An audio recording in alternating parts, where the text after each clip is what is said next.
यमलोक का विस्तार कितने हैं और किसने बनाया है? आपने सही प्रश्न किया। कहते हैं, गरुण जी पूछते हैं, यमलोक किन्य मात्रा कीदृशम केन निर्वृता सभा चा कीदृशस्तस्याम धर्म आस्ते चाकहिह ये धर्म मार्गेच्छतिम धार्मिका धर्म मंदिरम तान धर्मानापि हि मार्गस्य माख्यम दयानिधे। भगवान कहते हैं, ऋणुतार से पृच्छामि यदगम्यम नारदादभि।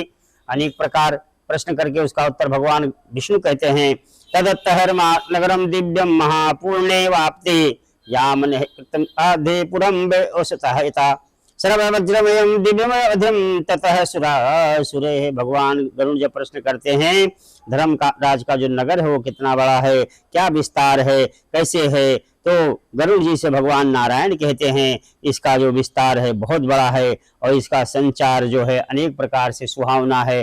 धर्मराज का जो महल है अनेक प्रकार परकोटों से निर्मित है, बहुत ही शोभायमान होता है।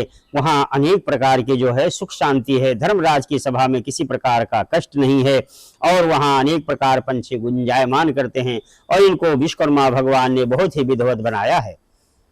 इस मंदिर में जाके धर्मराज की सभा में चित्रगुप्त की भी वही बगल में सभा है और सभा में अनेक प्रकार के जो आयु यथार्थ जो भी जिनके कर्म है उसकी गणना होती है। चित्रगुप्त उसकी गणना करते हैं और चित्रगुप्त के सभा के आसपास ही सभी बीमारियों के महल हैं, वो आसपास ही निवास करते हैं। और जब मनुष्य वहां जाता है तो उसके कर्म उस श्रवण से पूछे जाते हैं। श्रवण जो अपना कान है, फिर वो वहां जाके श्रवण जो चित्रगुप्त को बताता है और चित्रगुप्त उसके जो पाप और पुण्य का है वो सब विवरण निकाल के धर्मराज को बताते हैं।